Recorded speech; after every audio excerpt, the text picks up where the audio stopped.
साहित्य के क्षेत्र में नरेंद्र मदनावत का नाम जाना पहचाना है। उनका दोहा संग्रह सत्यनारायण की व्रत कथा के तो 2 संस्करण प्रकाशित हो चुके हैं। इसके अतिरिक्त उन्होंने 3 पुस्तकें और लिखी है।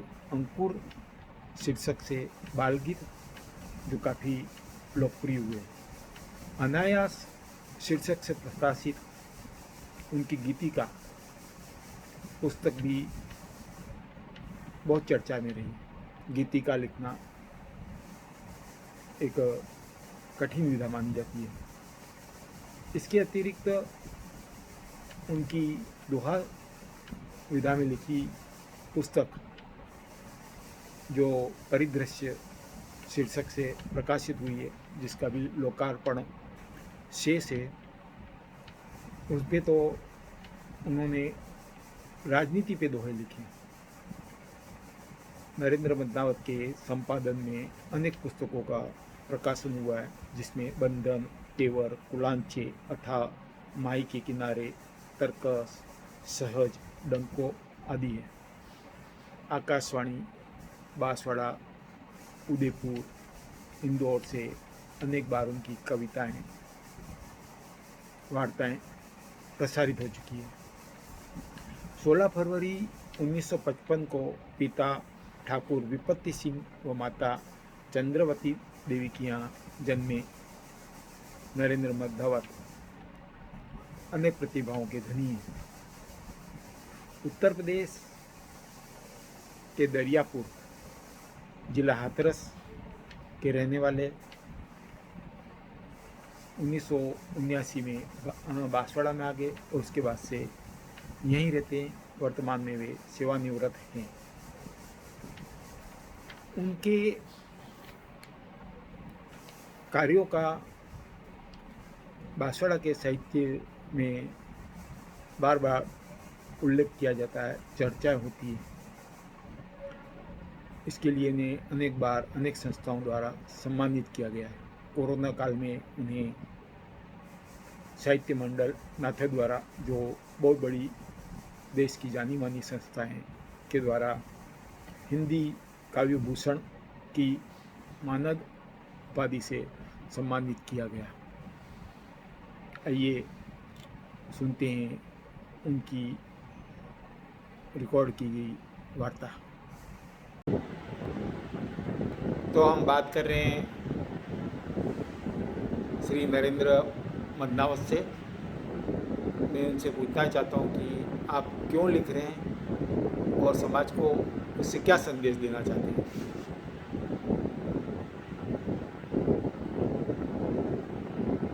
भारत जी, लिखने के संबंध में ऐसा है कि हम जब 11वीं 12वीं क्लास में पढ़ते थे तो हमारे वहाँ, जहाँ से मैं बिलोंग करता हूँ, हाथरस से एक साहित्यिक नगरी रही है और वहाँ बहुत राष्ट्रीय स्तर के कवि सम्मेलनों का आयोजन हमारे सामने होता था। तो जो कवियों को जनता का स्नेह और उनसे जो आशीर्वाद मिलता था और उनकी कविताओं से जो प्रेरणा हमको मिली, उसी को देख करके हमारे मन में भी ये विचार उत्पन्न हुआ कि हम भी कुछ ऐसा लिखें जिससे कि लोगों को या समाज को कुछ दे सकें और अपनी बात, जो अपने विचार हैं, उनको जनता तक पहुंचा सकें। शुरू में लिखना शुरू किया। फिर हमारे गांव में एक रामलीला वगैरह इस तरह के आयोजन होते थे, तो उसमें हम जो है ना अपने कविताओं के माध्यम से उसमें पार्टिसिपेट करते थे, अपने उसमें भाग लेते थे। उसके बाद धीरे धीरे लिखने का ये क्रम जारी रहा। जिस समय देश में इमरजेंसी लगी थी, उस समय इमरजेंसी के काल में बहुत सारी कविताएं बहुत सारे अखबारों में उसके समर्थन में और विरुद्ध में लिखी गई। उस समय भी काफ़ी कई रचनाएं हमारी और अच्छे स्तर के पत्र पत्रिकाओं में प्रकाशित हुई, तो उससे और सहयोग मिला।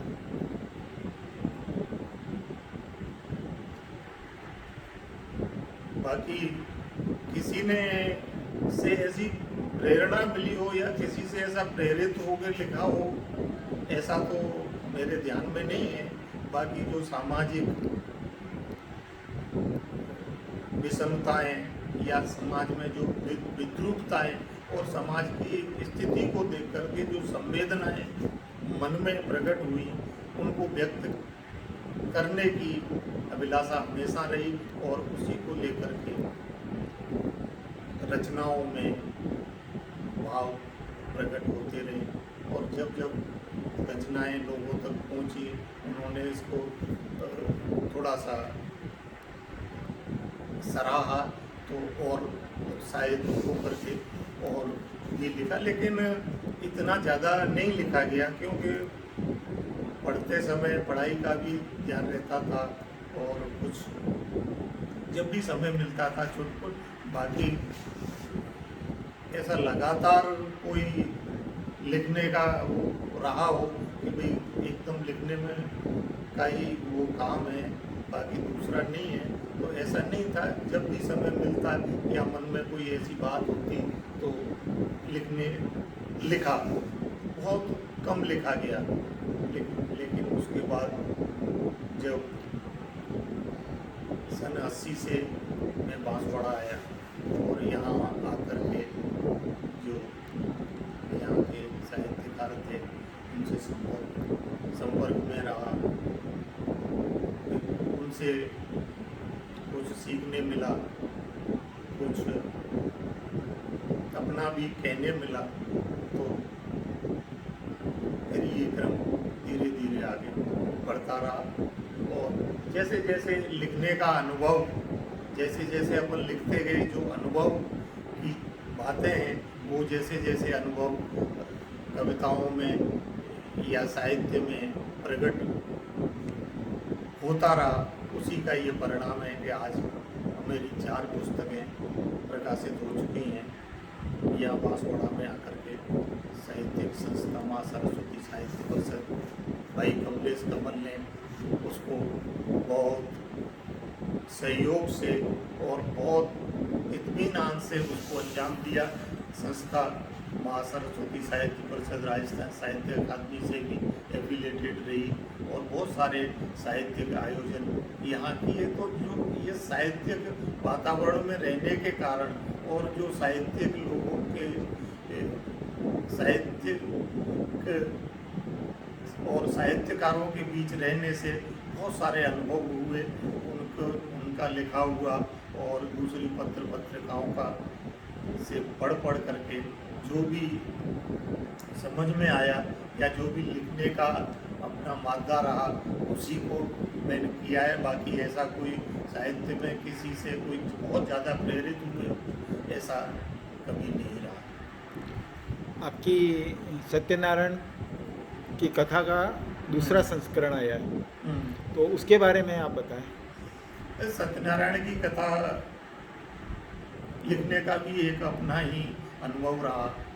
हमारे आकाशवाणी में डॉक्टर ओम जोशी एक यहाँ कार्यक्रम अधिकारी थे, वो बहुत बड़े दोहाकार हैं और उन्होंने करीब लगभग 6-7 लाख दोहे लिखे। तो वो उस समय राम गाथा को दोहों में लिख रहे थे। तो हमारा मित्रवत उनसे मिलना जुलना रहता था। तो जब वो दोहों में राम गाथा को लिख रहे थे और वो बाद में 4 खंडों में प्रकाशित भी हुई, तो उस समय मेरे मन में आया कि ये इतना बड़ा काम कर रहे हैं तो हम भी कोई छोटा काम कर सकते हैं। तो मैंने उनके सामने विचार रखा कि मैं सत्यनारायण की कथा को ही दोहों में लिखना चाहता हूँ। तो उन्होंने कहा बहुत अच्छी बात है। तो फिर मैंने इस कथा को, सत्यनारायण की कथा को, थोड़ा बहुत इसका जो संस्कृत में जो इसके संस्कृत संस्करण है उनका अध्ययन किया और अध्ययन करने के बाद मैंने इसको लिखना प्रारंभ किया। तो इसमें बहुत ज़्यादा समय नहीं लगा, लगभग 2-3 महीने के प्रयास के बाद कथा संपूर्ण हो सकी। और उनका मार्गदर्शन, डॉक्टर ओम जोशी का मार्गदर्शन इन दोहों के में कहीं क्योंकि प्रारंभ में दोहा विधा एक ऐसी विधा है कि बहुत कठिन विधा है। अगर जब तक आपके पकड़ में नहीं आता तब तक आपका दुआ कहना संभव नहीं है, क्योंकि 2 लाइनों में इतनी सारी बड़ी बात कह देना, सब पूरा समेट देना, और एक कथा का माध्यम अलग होता है। कथा में आपको उसी धारा में रहते हुए अपनी बात को आगे बढ़ाना है और उसको दोहे के माध्यम से कहना है। तो ये मेरी कथा जो है ना, ये सत्यनारायण की कथा मैं उस समय पूरी कर सका। जो ये 97 की बात है, उस समय ये कथा का प्रथम संस्करण 97 में आया था। उसके बाद मेरा ये दूसरा संस्करण अंकुर श्रेष्ठ बाल गीत के रूप में प्रकाशित हुआ। मैं एक बार राजस्थान साहित्य अकादमी के कार्यक्रम में उदयपुर था, तो वहाँ हमारे एक साथी जो हमारे साथ थे, उन्होंने बाल साहित्य के लिए बहुत कुछ लिखा था। और डॉक्टर बेरूलाल गर्ग जो बाल वाटिका के संपादक हैं, बाल वाटिका आज भी निर्बाध रूप से भीलवाड़ा से निकलती है और वो बाल वाटिका के संपादक हैं, तो उनका भी जो है ना आग्रह रहा कि वंदनावत जी आप बच्चों के लिए भी कुछ लिखें। तो उससे प्रेरित होकर के फिर मैंने ये बाल गीत बच्चों के लिए अंकुर श्रेष्ठ बाल गीत के नाम से ये पुस्तक मेरी प्रकाशित हुई, और इसका विमोचन भी वहीं जो नंदन के संपादक और अपने राजस्थान साहित्य अकादमी के जो पूर्व अध्यक्ष थे वेद व्यास जी, उनके द्वारा वहीं इसका विमोचन हुआ। इसमें ये अंकुर की एक आध कोई रचना आप सुनाए तो? हाँ, अंकुर बच्चों के लिए बहुत अच्छी रचना है, जो है ना गीत है। सभी गीतों को मैंने अभी जो है ना इसमें किया है, ये देखें आप।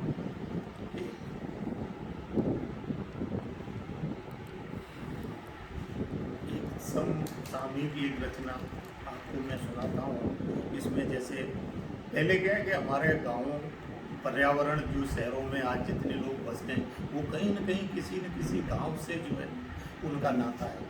और गांव में होने के कारण जब किसी उद्योग धंधे के चक्कर में या अपने सर्विस के लिए जब शहर में आ जाते थे, तो बच्चे शहर में ही पढ़ते थे, लेकिन उनके दादा दादी नाना नानी सब गाँव में ही रहते थे। तो जैसे ही छुट्टियाँ, गर्मियों की छुट्टियाँ हुआ करती थी, तो पहले फ़ोन नहीं थे, वो नहीं थे, तो चिट्ठियाँ वगैरह लिखते थे कि भाई जो है ना कुछ बेटी बच्चों की छुट्टियाँ हो गई हैं, तुम यहाँ आ जाओ।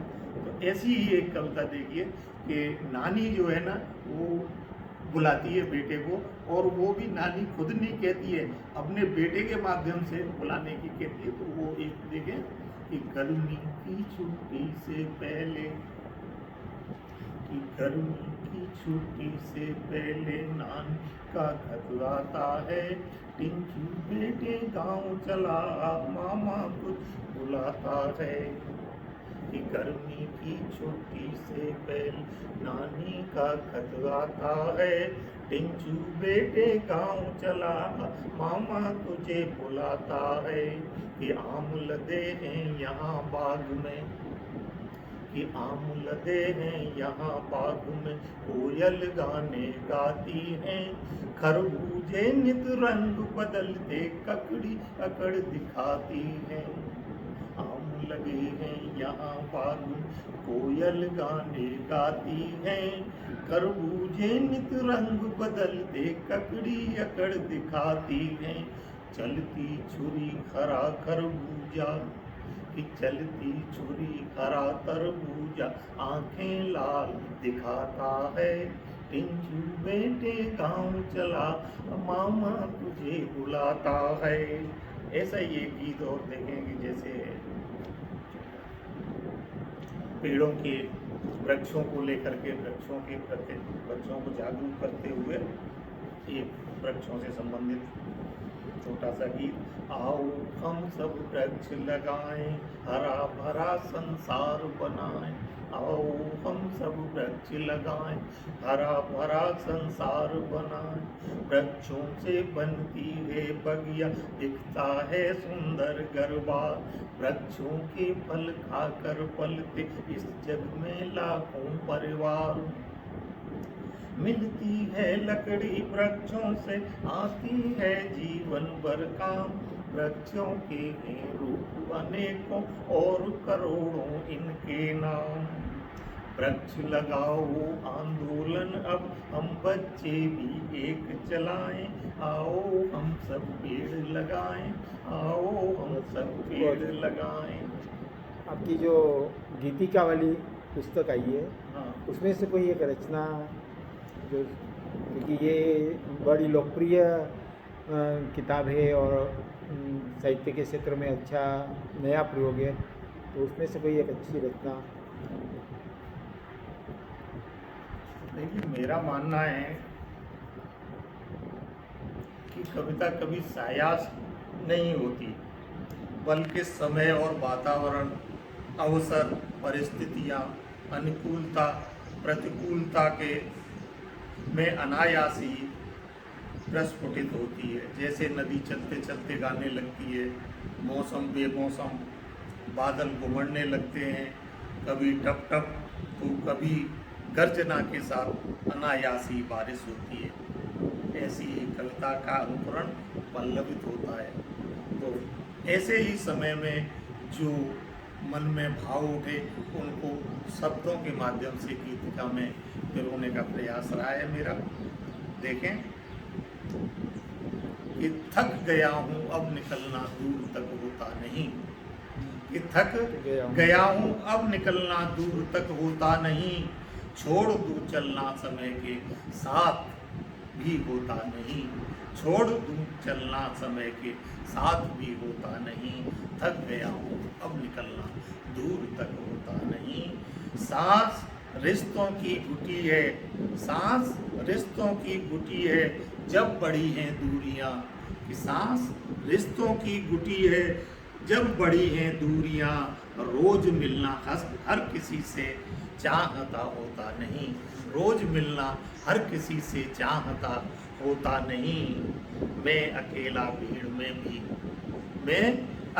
भीड़ में भी देखता कुछ खोजता। भूल जाना अपनापन भी ये कभी होता नहीं, भूल जाना अपनापन ही ये कभी होता नहीं।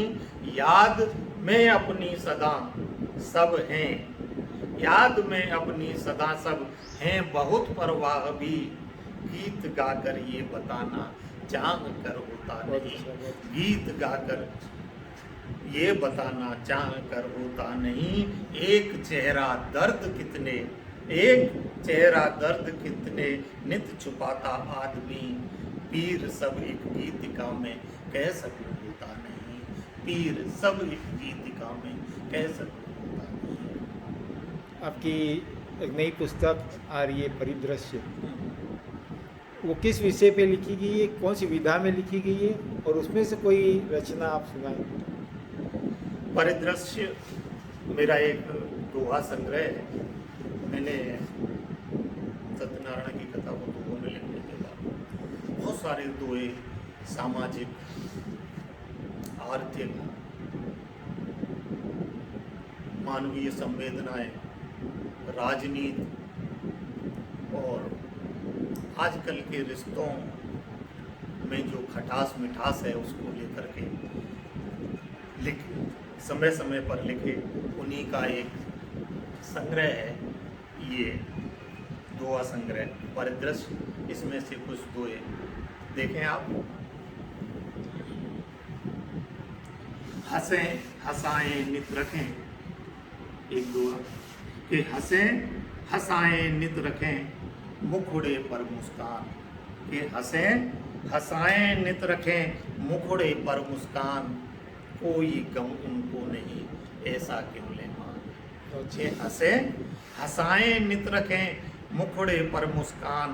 कोई गम उनको नहीं ऐसा क्यों ले मान। नैतिकता का वर्ण कर दृढ़ निश्चय हो आप। जीवन में व्यापे नहीं कभी घोर संताप। जीवन में व्यापे नहीं कभी घोर संताप। और एक प्यार को लेकर के एक दोहा देखिए। प्यार पे बहुत सारे लोगों ने दोहे लिखे। एक दोहा देखिए कि हुआ अंकुरित प्यार तब गद गद मन बेचैन। कि हुआ अंकुरित प्यार तब गद गद मन बेचैन, उस पौधे को सींचने लगे बरसने नैन, उस पौधे को सींचने लगे बरसने नैन। और एक दुआ देखें,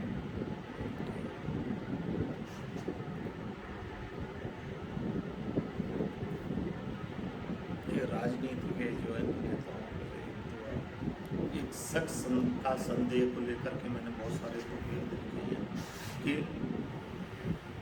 शक शंका संदेह में, ये ऐसी चीज है जिससे जीवन के हर क्षेत्र में कहीं ना कहीं देखने को मिलती है कि शक शंका संदेह में जीवन हुआ व्यतीत, कि शक शंका संदेह में जीवन हुआ व्यतीत, अब यादों के दृश्य ही दिखला रहे अतीत, अब यादों के दृश्य ही दिखला रहे अतीत, कि टिके हुए विश्वास पर, कि टिके हुए विश्वास पर हैं सारे संबंध, उग आती संदेह से उनमें भी दुर्गंध, उग आती संदेह से उनमें भी दुर्गंध। और नेताजी के पर एक तो दुआ देखें कि जब तक ना हो देश का, कि जब तक ना हो देश का पूरा बंटा ढार, तुम बिल्कुल रुकना नहीं सियासती सरदार, कि तुम बिल्कुल रुकना नहीं सियासती सरदार, कि नेताओं पर व्यंग के चलते पहने तीर, नेताओं पर व्यंग के चलते पहने तीर, कुर्सी की खातिर रहे झेल कठिन हर पीर, कुर्सी की खातिर रहे झेल कठिन हर पीर। बरसात का मौसम बहुत सुहावना होता है, बरसात में मैंने बहुत सारे दोहे लिखे, देखें आप कुछ दोहे कि गरज गरज कर आज तो बरसों मेरे मीत, बरस गरज गरज कर आज तो बरसों मेरे मीत, तन मन की इस प्यास को बुझा निभा दो रीत, तन मन की इस प्यास को बुझा निभा दो रीत। धरती पगली हो गई पवन झरोका खाए, कि बदली पगली हो गई पवन झरोका खाए, व्याकुल धरती बूंद को सूरज से शरमाए, कि व्याकुल धरती बूंद को सूरज से शरमाए। और ये देखो नदी जब बरसात होती है तो उसके बाद नदी अपने यौवन पर होती है, तो नदी के तो ये देखें कुछ कि युग युग से नित रो रहा, नदी का उद्गम कैसे हुआ उसको मैंने एक दोहे के माध्यम से कहने का एकदम रख रहा हूँ सामने, कि युग युग से नित रो रहा ऊंचा बहुत पहाड़, आंसू नदियाँ बन बहे झरने रहे चिंगार, कि झरने रहे चिंगार, युग युग से नित रो रहा ऊंचा बहुत पहाड़, आंसू नदियाँ बन बहे झरने रहे चिंगार, कि बहती नदियाँ अब दिखे ठहरी विकल उदास, सागर से कैसे मिले तन कीचड़ का वास, कि सागर से कैसे मिले तन कीचड़ का वास। सभी नदियाँ आज कल प्रदूषित हो गई हैं, उसी को लेकर के मैंने ये अपने त्योहार भी होते हैं, दीपावली होली, ये अपनी सामाजिक प्रथा है, तो इस पर भी कुछ मैंने कहने का प्रयास किया है कि एक अपने दीपावली में दीपक जलाते हैं, तो एक दीपक को लेकर के एक